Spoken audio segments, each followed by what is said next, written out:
Ano po ang gagawin doon? Yung transparency and monitoring po, lahat ng mga magre-require ng digital geotagging, drone monitoring at satellite validation, kailangan na meron na po yan. May accountability and sanctions. Merong risk management na amendment po nitong ating procurement law. Number 2, amendment of the anti-graft law. Ito po ay mag-i-include ang additional penalty, perpetual blacklisting in case of corporations or entities involved in corrupt practices or plunder. Number 3, amendment to the contractors licensing law. Ito ng PICAB. Isasama dyan ang divestment requirement, conflict of interest, provisions, and penalties. Ito po, yan. Number 4, amendment to the witness protection law. Dito pa lang po kailangan may amendment na po Number 5, amendment to the AMLA. Nakikita po ninyo pati yung ating mga casino ginagamit na laundry areas na po yan. So mandatory na pre-award vetting ng contractors, subcontractors for government infrastructure projects exceeding 50 million. At marami pa po ito. Amendment to the Securities Regulation Code, RA 8799. Marami pong dapat na ayusin dyan. Katulad po ng mga yung Securities and Exchange Commission will require sworn ultimate beneficial owner in declaration to set up beneficial ownership verification and blah, blah, blah. Pati yung PhilJeps, allowing SEC to coordinate with DPWH and PICAB. Number 7, ito po yung False Claim Act. Ito po yung writ of quitam na pwedeng gamitin ng isang ordinaryong tao ang kanyang power na siya na mismo ang maghabla. Dahil sa nangyari po na lalong lumaki po yung problema natin sa corruption. Imagine po ninyo, panahon ni Napoles, 10 billion lang ang pinag-uusapan natin. Anong nangyari po? Naging amateur po si Napoles. Ngayon po, 100 billions na po ang kinukulimbat sa ating kabangbayan. Kaya kailangan na po lahat ito. Number 8, Whistleblowers Protection Act. So, suportahan po natin ito. Number 9, Heavy Equipment Registration and Leasing Act. Number 10, kailangan meron po tayong Flooding Integrated Master Plan Act. Number 11, i-amend po natin ang Ombudsman Act kasi wala siyang masyadong ngipin. Halimbawa, i-amend natin ang Section 15 to include recovery or consideration made to any government official or employee regardless of the nature of their position, whether appointed or elected. Ito po yung isa pang maganda. Amend Section 21 that despite exception to the disciplinary authority of the Ombudsman, a recommendation for immediate action shall be made by the Ombudsman to the appropriate Ethics Committee in cases involving members of Congress upon establishment of the sufficiency of the complaint. Kasi sa present law ng Ombudsman, hindi po kasali ang members ng Congress. Number 12, amendments to the Government Auditing Code. Yung COA, dapat, wala pong ngipin ng COA Kung titignan nyo, Presidential Decree 1445, ang sinasabi diyan, kailangan preventive ang audit. Paano kayo makakapag-prevent po ng pagnanakaw sa mga ating mga projects at sa lahat ng gawain? Kung post-audit lahat. Na nakulimbat na yung pera. Pagkatapos mag-audit siya, post-audit, sasabihin niya, notice of disallowance. Nakakita na po ba kayo na pagkakataon, no, kahit anuman, sa lahat ng notice of disallowance na inisyo ng COA, maliban lang so nag-volunteer na magsoli ng paunti-unti, yung malakihan po na notice of disallowance, meron pa pong napakulong? Meron silang nasingil? Meron po ako na-monitor, 100 billion sa SBMA, naging final and executory, umabot ng Korte Suprema. Final and executory. Hindi pa po nakolekta ng COA hanggang ngayon. Walang kang ngipin-ngipin. Ito po yung gusto naming gawin lahat. After 3 investigations, pati Civil Service Commission po, kailangan po nating i-amend na yung sinasabi na 6713, yung Code of Conduct and Ethical Standards of Public Officials. Halimbawa po yung Section 8. Lagyan natin ng provision that the public has the right to know the assets, liabilities, net worth, and financial and business interests of any public official or employee, including those of their spouses or unmarried children under 18. Ito pa po importante dyan. However, public access of these SALN documents remain limited. Sa ngayon, kaya pinopropose natin that the SALN of members of Congress be made available to the public through the official website of the Senate and the House of Representatives. Para sa ganun, makuha nyo na kagad, hindi susulat ka pa. Kung ayaw niya, hindi mo rin makukuha. Very, very limited ang access po ninyo. Pang-14, i-abolish po natin yung River Basin Control Office. Ito po ay parkingan po ng mga pinoplot na mga opisyales na wala namang ginagawa. Isip-isipin po ninyo, 2006 nagawa itong opisinang ito under the DNR. Siya ang dapat mag-integrate ng ating 18 existing river basins in this country. Wala silang nagawa kahit isa. Puro pangwawaldas lang ng sweldo. Nagsusweldo na walang ginagawa. Ito po yung gusto namin gawin. After 3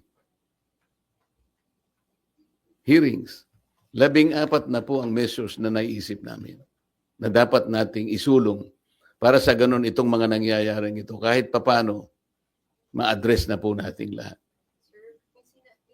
Sabi po si Senator Ping na imbes na WPP, why don't we consider legislative immunity daw po muna para pwede pa rin mag-tell all the Discayas and other witnesses pero hindi magagamit to laban sa kanila. Sayang naman yung batas, di ba? Ba't natin ginawa yung batas kung hindi natin? Okay lang yung sinasabi niya, pero ito batas na ito eh.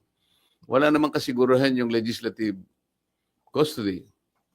Samantalang ito batas na umiiral. Ba't hindi natin paganahin?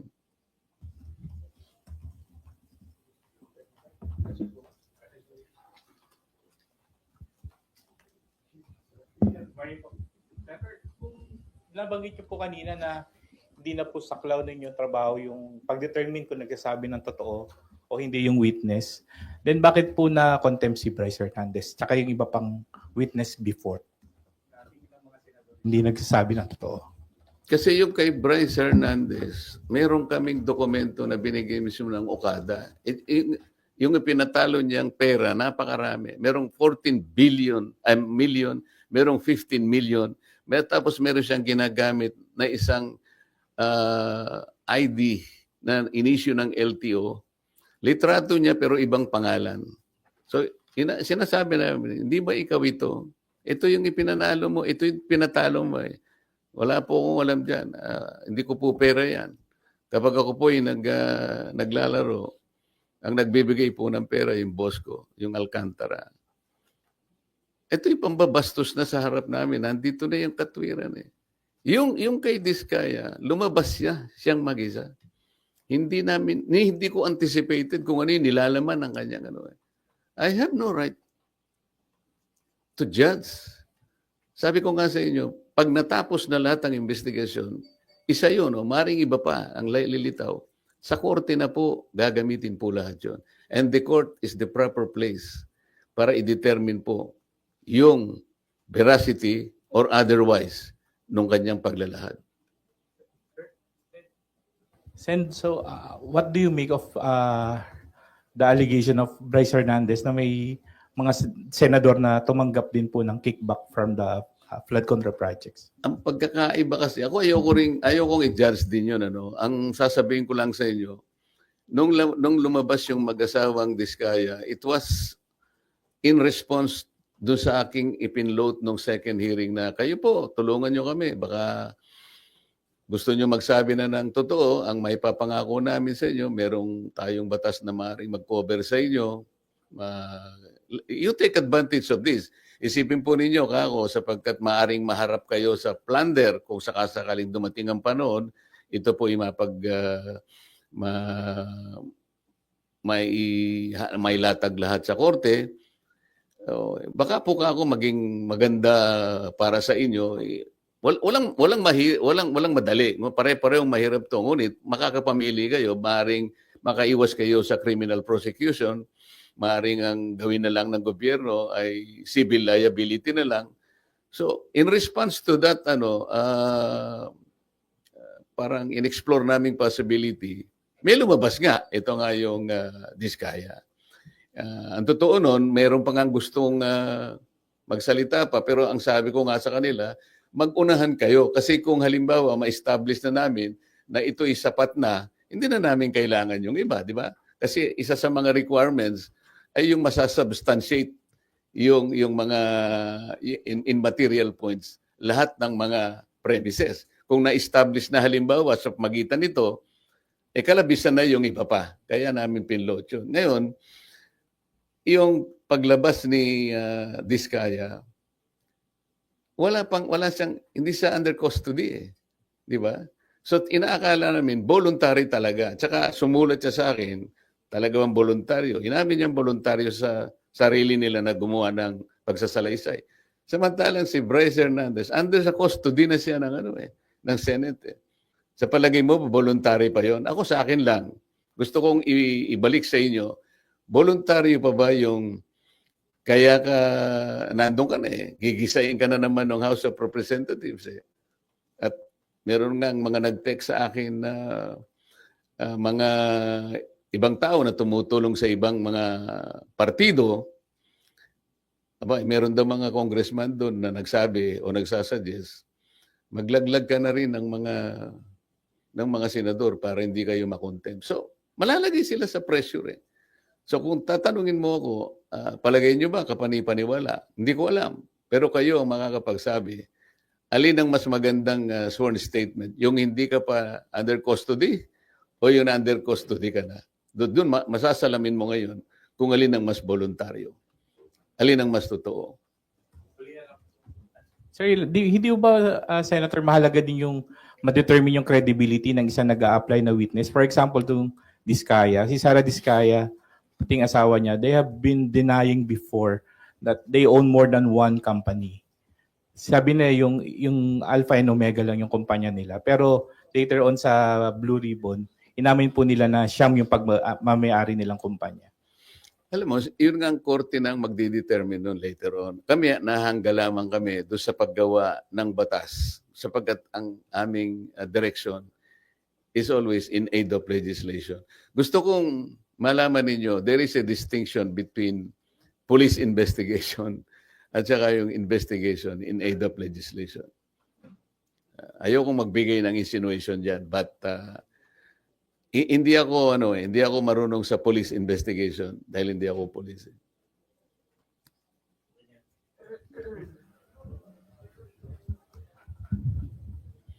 Hi sir, Daniel po from PTV4.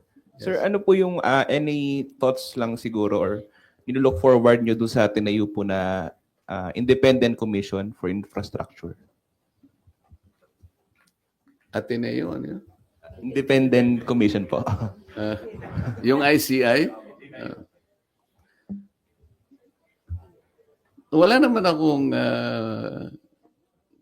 baka sakaling makatulong naman yon, bakit hindi? Ang gusto ko lang sanang makita ninyo, lalo na kayong mga members ng media, kailangan mag-fit sila doon sa tinatawag na Independent Commission.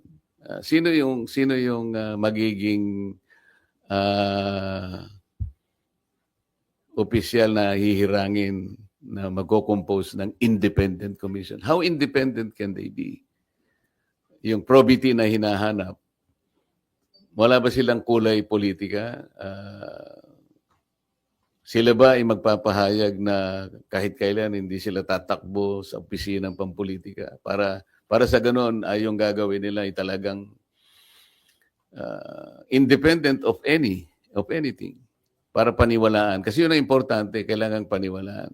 Pagkatapos, are they competent na makita ito? Gaano katagal? Kasi ang pinag-uusapan natin, kailangan matigil na kagad ito.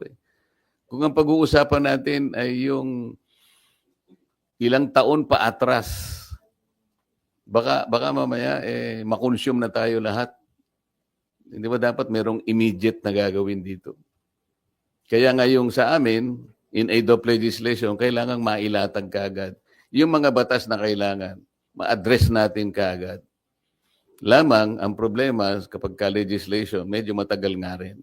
Pero pagsikapan po natin, nabilisan, mapast-track natin, given the extent and magnitude of the problem ahead of us. Hi, Sen.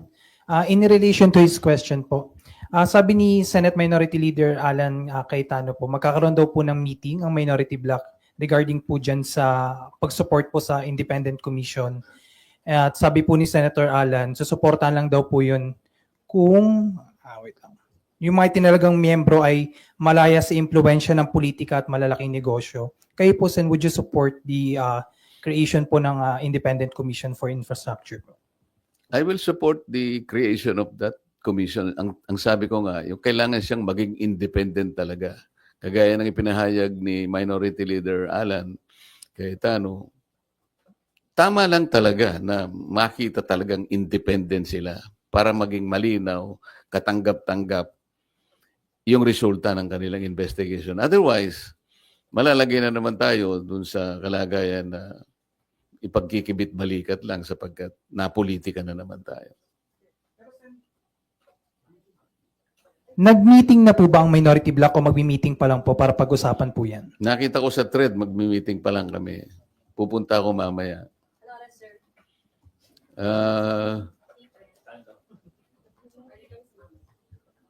Parang lunch yata eh. Pero quick lunch lang kasi kailangan namin makabalik dahil may session, hindi ba? Sir Mav Gonzalez po, GMA. Sir, may we get your comment lang po, ibabalik na daw po sa Senate si Bryce. Ano ka mo? Ibabalik na po sa Senado si Bryce. O, hindi maganda. Talaga naman dito siya dapat eh. Sir, what do you think prompted this? What do you think prompted this po? Hindi ko alam. Baka naisip nila na talagang dapat sa Senado talaga.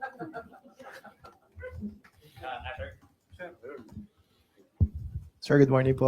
Asher Kadapan Jr. from UNTV. Sir, tanong lang, ano po yung recommendation na dapat na maging direction po ng Blue Ribbon Committee investigating the anomalous flood control project? Nakausap niyo na po ba si Senator Ping about it? Ano yung huling tanong mo? Nakausap niyo na po si Senator Lacson about it? Direction po lang. Kailangan ba kaming mag-usap? Kasi sila nga yung nagsasabi na mali daw ang direction ko. Baka sila yung tama yung direction. Tingnan na lang natin, di ba? Hindi ko kasi alam kung bakit sinabi ni SP Soto na tingin namin mali yung direction. Marami raw dissatisfied sa mga kasama namin. Sino kaya yung kasama namin dissatisfied? Baka si House Speaker Romualdez lang ang dissatisfied doon sa paraan ng aming pag-imbestiga. Sabi ko nga sa inyo, committee investigation is not police investigation. Hindi yung nag-iimbestiga na pagkatapos meron pang separate investigation. Sa aking palagay ay hindi sana nangyari yon. Merong lugar dito, meron sa Arayat, meron sa Nauhan, Mindoro, meron sa ganito. Bakit pa isa-isang ganon? Ano ba 'yon? Meron ng Blue Ribbon Committee. Ba't kinakailangan magsagawa pa ng individual investigation ng bawat isa sa amin? Meron naman kaming Blue Ribbon. What does that suggest to you? Kasi sa House of Representatives na kung saan nagtagal ako, pagka yung isang subject matter tinitake up na sa committee, wala nang nagpe-privilege speech. At least sa House of Representatives.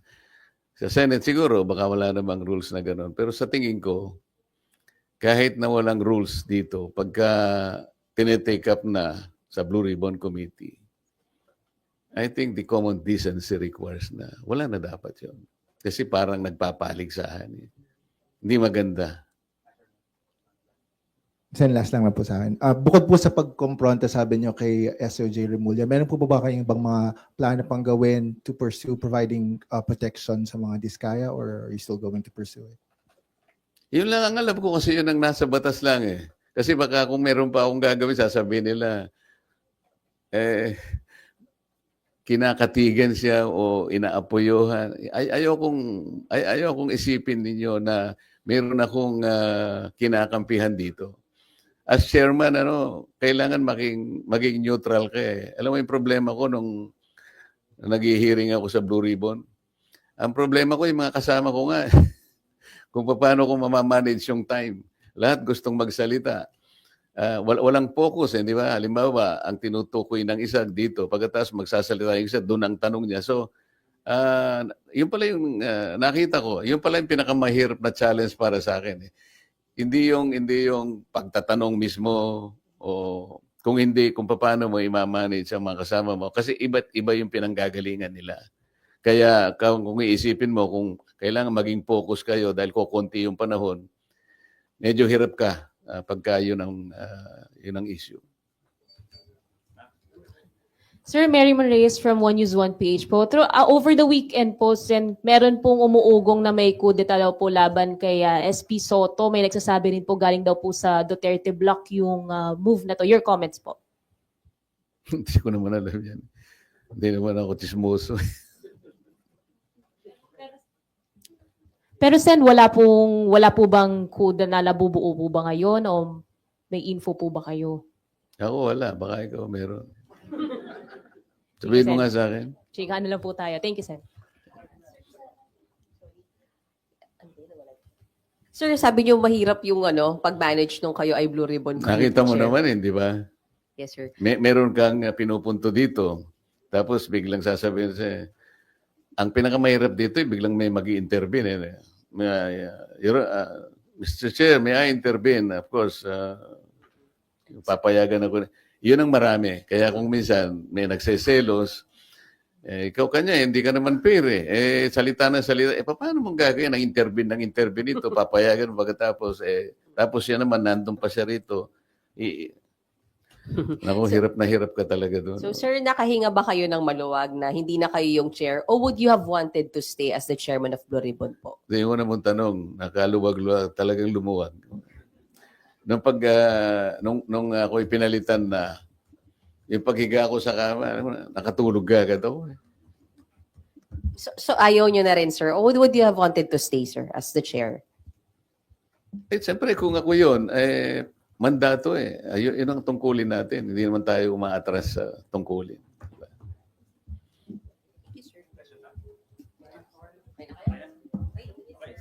Okay, salamat sa inyong lahat. Hanggang sa susunod na pagkakataon.